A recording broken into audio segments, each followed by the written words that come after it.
Welcome, everyone, to the Fall 2021 Martin Gardner Celebration of Mind Talks. It's my pleasure to introduce Ayliean MacDonald. She teaches math in Scotland and, maths. And she's a maths teacher who looks for creative ways to explore, explain, and spark interest in maths. And in particular, she's going to be talking to us today about pentagons and tilings and fractals and some of the things that other people have talked about this week, but I'm sure with a new spin, and you can't get enough of pentagon tilings, I'm sure. So with that, Ayliean, you are welcome to begin. Thank you. You know, I'm actually quite a big fan of the American math. Since maths is a retraction for mathematics, I think that it should have an apostrophe if you're going to say maths. Oh. Yeah, I'm on board with math. But yeah, hello, my name is Ayliean, A-Y-L-I-E-A-N. And hopefully you can all see my screen here. And a good question to start with would be, who are you and why are you talking about pentagons? So know me from such mathematical tomfoolery as this hyperbolic structure made out of sweetie laces, which took me a ridiculous amount of time to do and ended up being about 4,000 calories for absolutely no reason other than it's just maths is beautiful. And I really feel like if you make something, you fully understand it. You can deepen your understanding by making things. I also have done a musical Tower of Hanoi.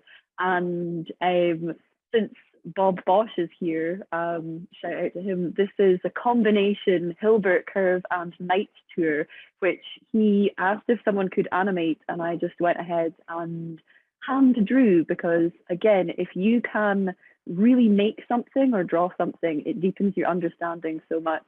He also has loads of other very interesting Hilbert curve night tour combinations. And I would like to present to you the Pentagon, a user's guide, because pentagons are absolutely awesome. They are one of my favorite shapes and have been since I was very young. So here we've got the anatomy of a pentagon. I should say this is very in theme for being with Martin Gardner. So personally, I grew up in the Highlands of Scotland with a very, very loving, very smart, very caring single mother. However, she's not mathematical in any way, and I think she would admit that as well. And it's been really interesting to me this week to hear people talk about how they came across Martin Gardner, how they've been reading Gardner since they were, you know, young children. And from my point of view, I was kind of quite mathematically isolated in my upbringing, being the first person in my family to ever go to university, and also living in rural Scotland. So I really enjoyed maths in school, and I thought, you know, if I just keep sticking at this, there's something cool going on here. Like if I can just keep sticking at maths and pay attention in school, eventually they're going to let me into the good stuff. Like someone's going to like drop the beat and it's going to be amazing. And then I went to university to study maths, and still I was just waiting for this beat to drop. Like I knew there was something awesome going on, extracurricular, that I just wasn't getting to. And nobody ever enlightened me to the existence of recreational maths until I was in around about my early / mid 20s, when I had a reliable internet connection and my own laptop and access to the internet all the time. I started going down wonderful rabbit holes to do with pentagons, because they are just so awesome. So I would look up things to do with pentagons, and eventually it started seeming almost like a conspiracy theory how often Martin Gardner's name comes up. I was like, who is this guy? And why does he have his finger in like all of the mathematical pies? And so, yeah, I really thought that we should have a look at pentagons in depth, because that was my first introduction to the works of Martin Gardner, was just falling into these rabbit holes of pentagons and seeing his name repeatedly come up. So this is a regular pentagon, as we all know and love. I kind of just wanted to put this slide up because apothem is a wonderful word. So the apothem goes from the center of the pentagon to the inscribed circle. And I would say the two main parts of a pentagon that are going to be relevant and useful for later are that interior angle of 108 degrees and the ratio between the side length and the width of the pentagon, which is also the diagonal, which is 1 plus √5/2, aka the golden ratio. Again, something that I always heard people talking about, but never really got loads of information on when I was in school. And that golden ratio side length to width part of the pentagon gives it this wonderful recursive property. So this is, I actually went back and found an excerpt from my my diary from when I was around about 12 years old. And I used to draw this, kind of play around with this recursive star motif, already noticing. So this is how it started. And this is more how it's going now. I have better drawing equipment and I know more ways to construct stuff. And again, you can see that recursion going out towards the edges. The pentagon just having that golden ratio lends itself to self-repetition. So since you're all jazzed up about pentagons now, and we know that they're amazing through previous talks this week and also, you know, pictures, you probably want to know how to make your very own pentagon. And there are a few different ways which you can make a pentagon. So first of all, we've got the classic straight edge and compass. So there's a bunch of different ways to make a pentagon from straight edge and compass. This one here, I'm using Euclidean tools and a Fibonacci spiral. So I've gone for creating a square with 1, 1, 2, 3, 5, and then pulling out the diagonals from that Fibonacci spiral. This is also a Euclidean method. And once you pull out those diagonals, it's quite easy to construct a pentagram, go around the outside, and you have your very own pentagon. So that's one method if you want to build yourself a pentagon. Another way to make a pentagon, I think this is really beautiful, is you can take a piece of paper and fold it up, not too difficult a fold, and with one single cut. So here we go, live, one cut, straight across. When we unfold it, pressure's on, let's see, hopefully we should have, dun, dun, dun, a pentagon. And I just think it's always really fun to mess around with, you know, your Euclidean tools of drawing, but then also other crafty ways of making things with paper, because the axioms for drawing and also what you can do with origami are different. Like there's certain things you can do trisecting an angle, which are much easier in origami. And I also just thought, because this is in celebration of Martin Gardner, we'll take a little bit of a tangent tour here. This creating a pentagon out of a single cut is cool, but only scratches the surface of how cool creating things with origami and one single cut is. So there is a theorem called the fold and cut theorem. I'm pretty sure you all know. And with the fold and cut theorem, any polygon with straight edges, no matter how confusing it is, can be created by folding up a piece of paper and one single cut. So this is a moment of truth kind of situation. I thought in homage to Martin Gardner, I would do this. So I've taken this fold here and we go for one single cut up here. Okay, there's my one single cut. And hopefully when we unfold it, we should get dun, dun, dun. Ooh. An M for Martin. And here's my second one. So I've taken a piece of paper, folded it, one single cut, and we should get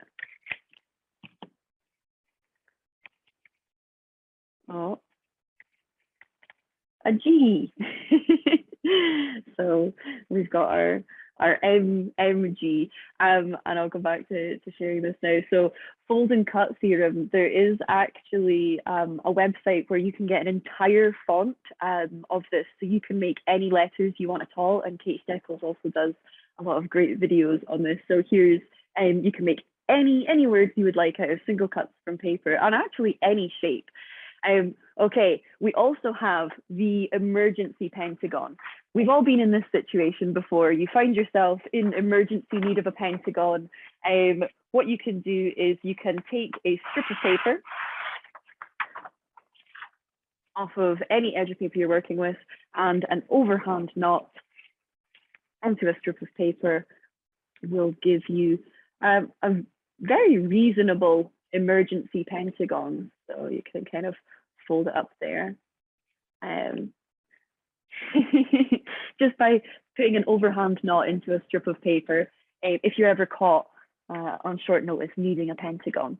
So now that you have a pentagon and you've got all of these different ways of making yourself a pentagon, what can you do with a regular pentagon? And it turns out with regular pentagons, what can you do? Not a lot. You really can't.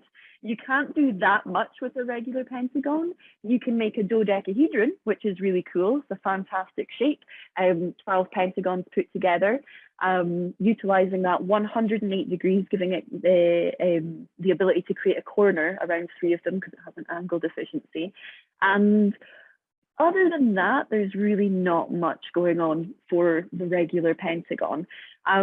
Again, another tangent that I just have to take you down, just on the off chance that nobody has seen this before, because I love it so much. So if you take your dodecahedron, 12 pentagons, it's the first part in a class of polyhedra where if you expand it out and fill in the gaps with hexagons, the next one up would be a truncated icosahedron that you can see here. You can continue that on and create a class called Goldberg polyhedra, or Goldberg polyhedrons. So they all, no matter how far you go, they all are contingent on having these 12 regular pentagons holding them together, spaced out by hexagons. And if you are like me, you might be looking at this and thinking, oh, there's some sort of very interesting spherical geometry going on here, because the hexagon, unlike the pentagon, does not have that angle deficiency. So 3 hexagons together at a vertex, that should add up to 360 degrees and be flat. So definitely something cool and interesting going on here. And that's my favorite thing to do with a regular pentagon, is the involvement of Goldberg polyhedra and make a dodecahedron. But other than that, they're a bit of a party pooper. So what can't you do with a regular pentagon? And that sounds a little bit negative, but in mathematician terms, so if you're a mathematician, being told you can't do something with a particular shape or in a field of maths or in numbers, that's where the most fun maths comes from. So the main thing with pentagons, that 108 degrees, is that they have this angle deficiency and you cannot tile with them. So this is a picture of an early 18th century attempt at tiling with a pentagon in the Czech Republic, which I think is really cool that they gave it a go, but it's not going to work out. You just cannot tile with a regular pentagon. We can break the rules or bend the rules a little bit. You know, mathematicians always breaking the rules. So the first rule that we're going to play with a little bit is the monohedral, the monohedral rule, which is like, if you are tiling, you want them all to be the same shape. That doesn't have to be. We'll say maybe we'll allow some other shapes in, like they did in that the tiling there from the Czech Republic. So if you let other shapes in, you then let yourself in for beautiful things like this. So this is the Penrose P1 tiling, which was popularized by Martin Gardner. And you can see it has regular pentagons, and they've also let 3 other shapes in there, a kind of star, a rhombus, and a crown shape. And even though it's not all just regular pentagons, I think in terms of the tiling, it is beautiful and definitely very worth it. And from that little rule bend of being like, yeah, okay, we'll let other shapes in, you then have I would argue the most beautiful tessellation or tiling of all time, the Penrose P3 tiling. Oh, so this is something that was news to me when I first discovered Penrose tiling, that they're named after a guy called Roger Penrose. I'm sure that everyone now knows this, but there is a word for when your name lends itself to your profession. And I think when you look at these tilings, they're pentagonal in symmetry and they look like they have little roses. And I was sure that that's what they were named after, bit of an egg corn there.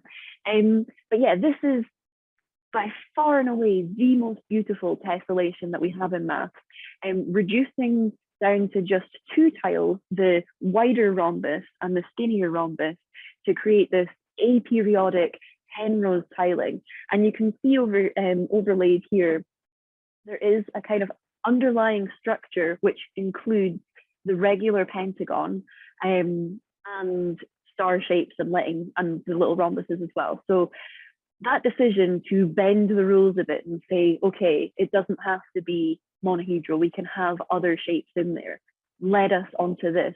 And although rhombuses themselves, here's my my makeshift rhombus, although rhombuses themselves are symmetrical, so you can rotate them 180 degrees, because of that underlying pentagonal structure that you can see here, this tiling has a bit of a directionality to it. You can't actually, you can't really rotate them and put them wherever you want. So if you want to create this, again, this is on the theme of being able to make or draw something really deepens your understanding. If you want to make this, your best bet is to use a kind of matching technique. So you can see here, this is a print which I made. And what I did was I made myself little stamps. I looked at it and I thought, oh, is there any way to make a grid? Is there a way to how am I going to draw this? Like, if you understand it, draw it. So what I ended up having to do was make myself the wide and the thinner rhombus stamped with these little notches out of them so that I could follow the matching patterns to keep right with the directionality of the pattern. And hopefully if this video loads here, yeah, here's just a little time lapse going through that. And if you wanted to be particularly arty about it, the thing that I love about this Penrose tiling is its aperiodic and directional nature kind of represents how we experience time to me. You know, there's certain, like, you get deja vu. It feels like it repeats itself every so often, but it doesn't. It's aperiodic, and it is, it's a little bit chaotic as well. And then I went, that was a bold move, overlaid it with a cherry blossom tree, which in Japan represents the fragility of life. So getting a bit arty with it there, but I think this is what math means to me, really. And here is also another use of the Penrose tiling in art. So this is some photos of flowers which I took and then arranged into a kind of tessellation, because I like the juxtaposition of geometry and nature, which are kind of one and the same. You know, we get a lot of interesting fractal and hyperbolic geometry from nature, and then also we create geometry which can look quite unnatural. Okay, so the second way that we could break the rules and try and get some tiling out of these pentagons is to make them irregular. So move away from the need to have a regular pentagon and move into the wonderful realm of the irregular pentagon.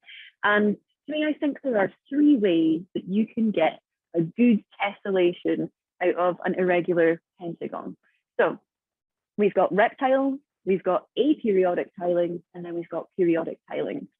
If you've never seen reptiles before, you're in for a treat. This is a really gnarly irregular pentagon, and it can be filled with 4 copies of itself, and then those can be filled with 4 copies of itself over and over again. So I think I'll play that again. It repeats itself through and through. It is a pentagon, it's just very irregular and also non-convex. So you can see you have this kind of pentagons all the way down situation where it's repeating.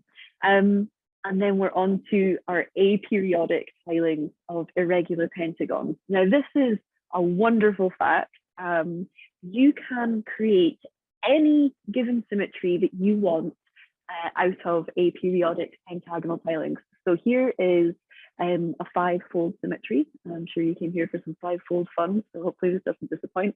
So 5-fold symmetry, if you wanted 6, that would be fine. Here's 7-fold symmetry. Any layer of symmetry that you want, you can make that out of an irregular pentagon. And also you can make this cool spirally situation going on here. It's the same one as before, but just colored differently.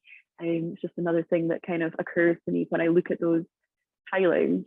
But yeah, I just think that that's a wonderful fact, that you can have any amount of symmetry you want. So here is a picture of all 15 irregular pentagons, which will tile the plane periodically. And if you don't follow Dr. Laura Tallman, Math Girl, on Twitter, you should, and also on Shapeways, she has a set that you can print out stencils for these irregular pentagons, and also primitive units, just for extra fun. So here are all 15. And I think, if you just take a second to sit in the fact that the Pentagon is a beautiful boundary kind of edge case, in that triangle that you are given at all, doesn't matter how scalene, how weird the triangle is, will tile the plane. And as a result, absolutely every single quadrilateral in the world will tile the plane.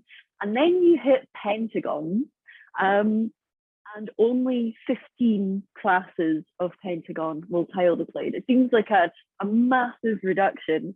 And this is how I know that I am far out of my depth in this talk. So I messaged Bob Hearn, who was introducing here, to say that my talk was going to be on pentagons, and he fired back casual as you like, saying, oh yeah, I remember when I was working on trying to close out the class of 15 pentagons to get the proof that was it finished, and then just got beaten by Rao. Yeah, I'm still trying to understand that proof, but we have it, which is fantastic. And with those, I should point out, just in case you make the mistake which I did, it's not 15 individual pentagons, it's 15 classes of pentagons. So there's restrictions in place that of each of the classes, they can look slightly different, and you get some very nice gifts going about the place of kind of changing between them.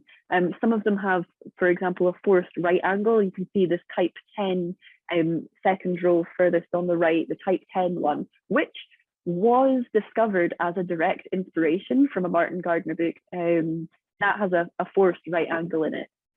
So there's conditions on each of the classes of pentagon, but not 15 individual pentagons. Anyway, I became obsessed with seeing what I could do with these pentagons. So I started trying to draw the tessellations, because like I said, if you understand something, you should be able to make it or draw it. Or inversely, if you draw something, you can deepen your understanding. So for me, the 15 classes of pentagon split into 3 groups. There are the ones which I can draw on a square grid, the ones which I can draw on a hexagonal or isometric grid, like this one here, and then there are the ones which I would need a stencil if I wanted to draw them, or I, as of yet, have not found a way to fit them nicely onto a grid. So yeah, you can see, we could just watch this time lapse here, but there's some beautiful pentagonal hexagonal ones. And here's type 4 chiral pentahex tiling. Okay, so that last one there, I just want to take a little bit of a closer look at that one.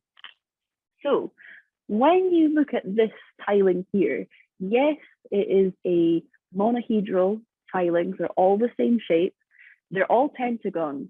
But I would be very surprised if anyone looked at this tessellation and said, oh, that, like, the first shape that I see there is pentagon. Because to me, the first shape that I see is irregular hexagons overlaid. You've got the horizontal ones and the vertical ones.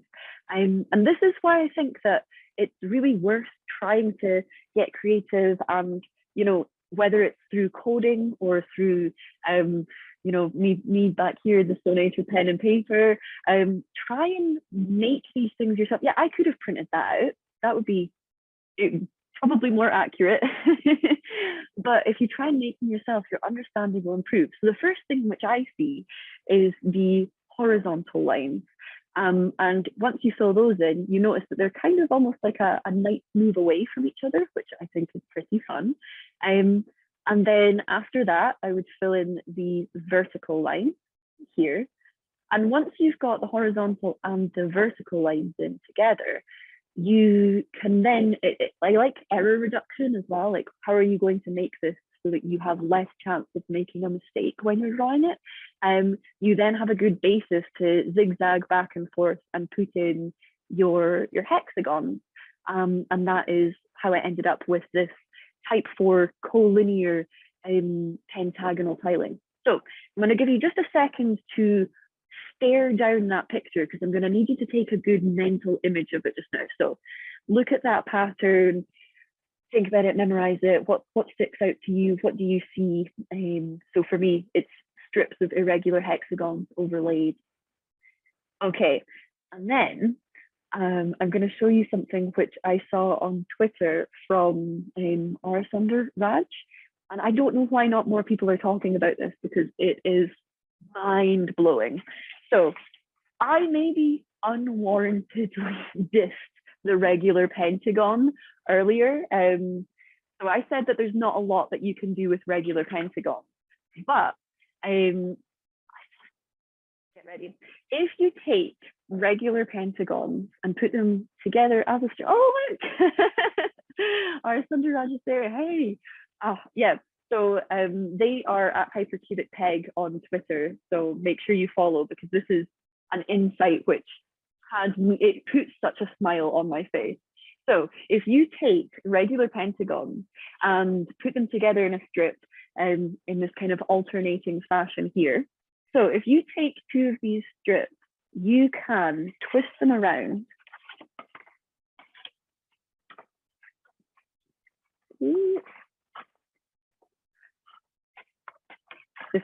I say you can twist them around. Clearly, I can't twist them around. There we go. Intertwine them, twirly, twirly, twirly. And then they look like this. And I really hope that you can see the relationship between the face-on projection of these intertwined regular pentagons. Like, yeah, maybe the regular pentagon is useful for something. Looks like the type 4 collinear pentagonal tiling. And as Rashmi was pointing out, you could either layer these up, or because of the kind of shape of them, the structure, you could also weave them. And when I saw that, I was just like, more people need to know about this. This is fantastic. Yeah. So that is one of my favorite things. I think that you would all agree that it would not be a talk in homage to Gardner if there was not a flexagon involved. And so I kind of, a video which I made a while back did the rounds about flexagons. I think we're all happy with a regular tri-hexaflexagon. So you take a normal strip of paper, and put it together, and then you've got a front, a back, and you can also flex it, and it's like a whole new side appears magically out of nowhere. And I mistakenly told one of my pupils repeatedly for a long time that there was no such thing as a dodecahexaflexagon, because it's a cool word, but they were just kind of playing around with different mathematical suffixes and trying to make the most complicated mathematical words that they could. And I was like, nah, it is really cool, but I just don't think, I don't see it happening. Dodecahexaflexagon, yeah, no, it does exist. So it, you just need to wrap the paper around a bunch of times. The main difference is the thickness. There is a lot of width to the dodecahexaflexagon. So this has 12 faces hidden inside. Some of them are a lot more difficult to get to than others. So I thought, since my talk is about pentagons, nice pink side shown up there. Since my talk is about pentagons and it is to do with Gardner, then we need to see if there is such a thing as the penta-hexaflexagon. And of course there's flexagons of all different shapes and sizes. So hopefully I'm back to being big now. This is what you would need to make yourself a penta-hexaflexagon. I thought, you know, I'm not under enough pressure in this talk, so what I really need to do is try and live fold a penta-hexaflexagon. So this is what you start with. It's not a straight strip of paper, because if you're only going to have 5 sides in there, then there's a kind of deficiency in making it a straight line, I guess. So here we go. You start off with this kind of zigzag type thing, whoop, and then fold it into a nice little staircase shape. Okay, so now we've got it looking like this.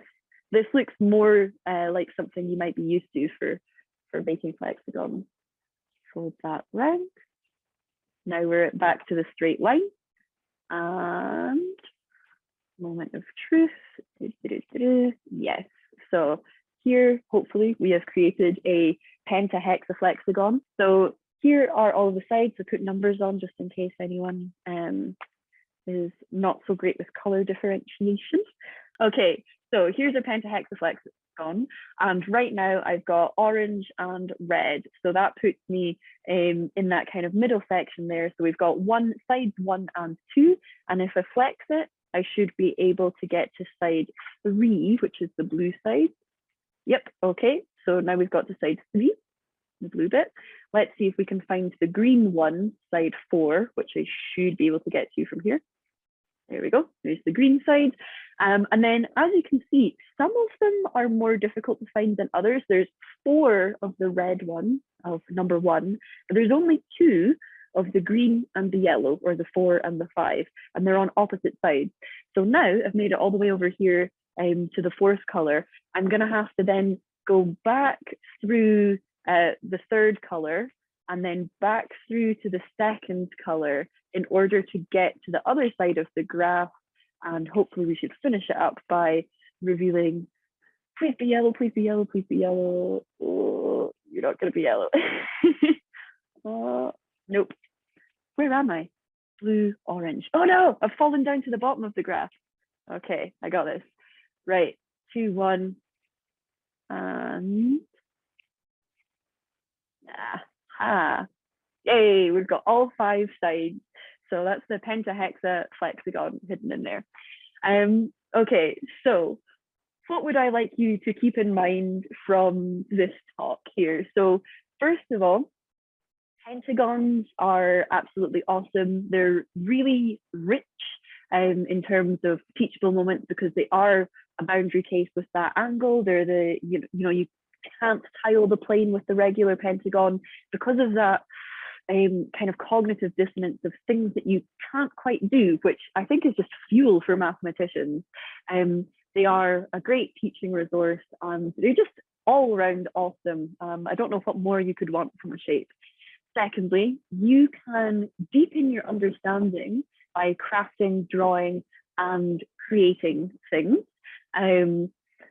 For me, that works a lot. I know also Katrina Agg, she does amazing mathematical puzzles on Twitter, and she kind of draws them with felt tips. And the first step to solving one of her puzzles is always to try and draw it yourself and see what you notice. It's a good way to attack a problem. Like, how would I construct this? How could I draw this? And it's a good way to deepen your understanding. How could I make this? Third, don't assume people hate math.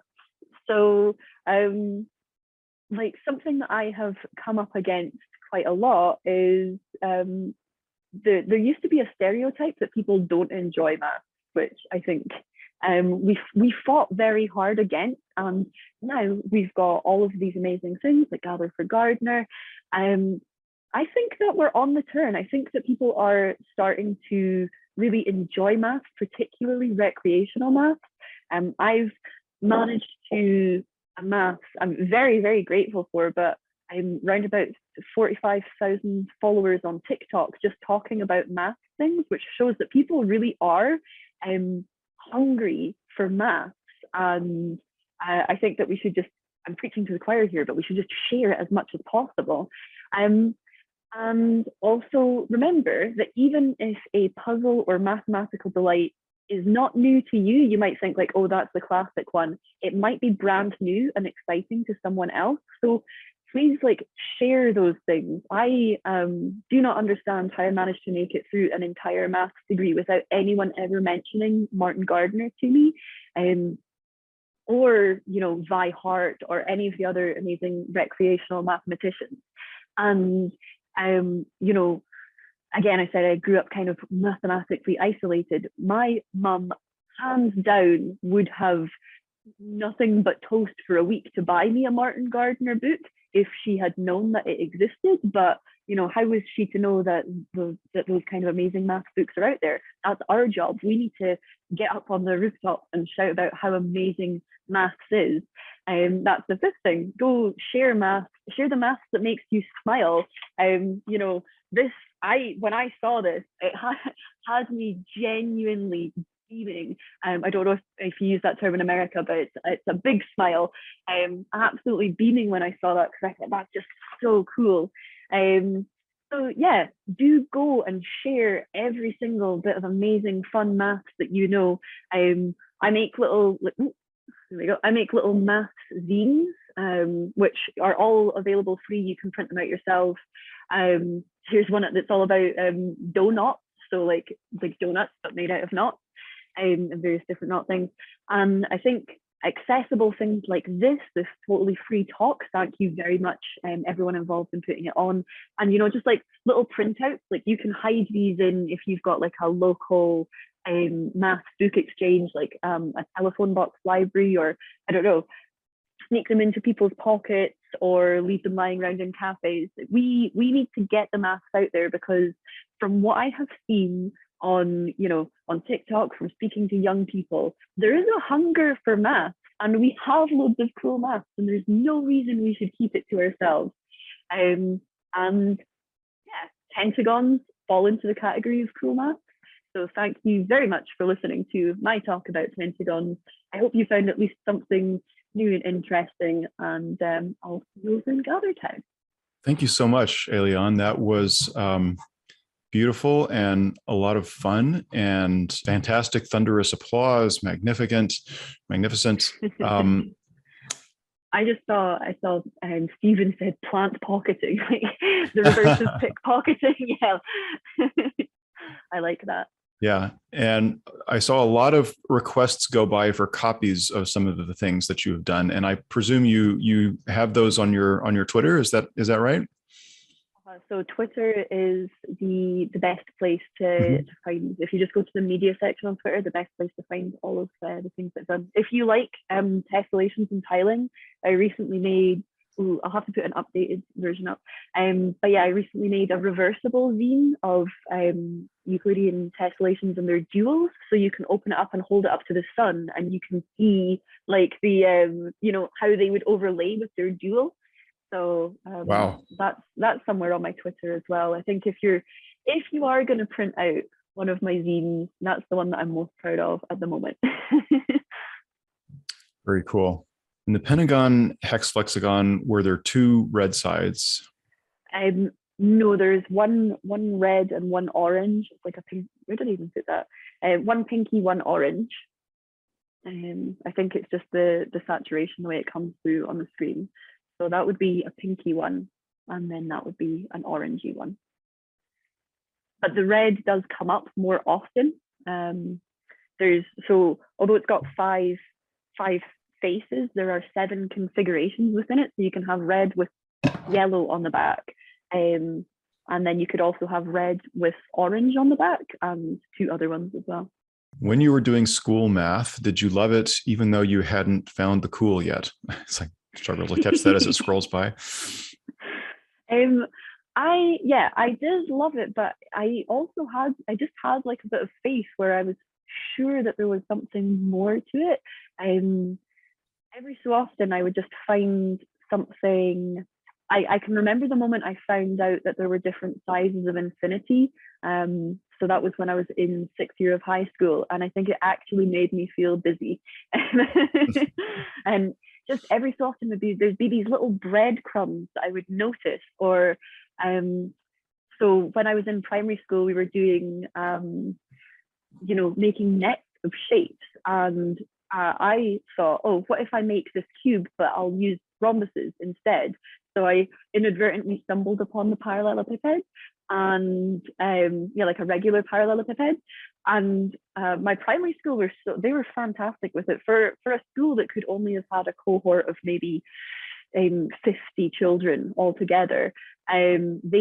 They took my shape in the 90s and posted it down to a university, a bit for like the nearest university, but still, quite far south, and said, what is this shape? And so then I found out it was a parallelepiped. So yeah, I did always really enjoy curricular math, but I was always trying to push it that little bit further. One time my teacher told me that the apex of a pyramid had to be above the center of the base polygon. And I remember sitting in class and being like, I don't know. And then I actually went back home and again got out the pen and paper and made a pyramid which had like kind of off-center apex and brought it in. And I'm very lucky to have had teachers that took that as an encouraging thing. They were like, oh, amazing, well done. I'm glad to have been proven wrong, which I think is one of the best assets that we have as mathematicians. Any mathematician is just as happy to be proven right as they are to be proven wrong. All right, another question from Paul. Weihart has a similar obsession with triangles. Do you think there are equivalence classes for people who like various shapes? Possibly. That would be, a fun personality test. No more of these 20-page questions. Just which shape do you like the most? Okay, we have a question that's already been answered in the chat. You mentioned that you can create any symmetry group using pentagons. Do you remember who proved this? Where can we see it? And someone answered it's on the Wikipedia page on pentagonal tilings. Colin is linked to your... There's a six-sided one that has a really cool, doesn't follow the same pattern as all the other ones. And I think that's by a guy called Hirschhorn, which is a really cool name. Yeah. We should thank Ayliean again for a fabulous talk. So thank you once again. That was fun and beautiful.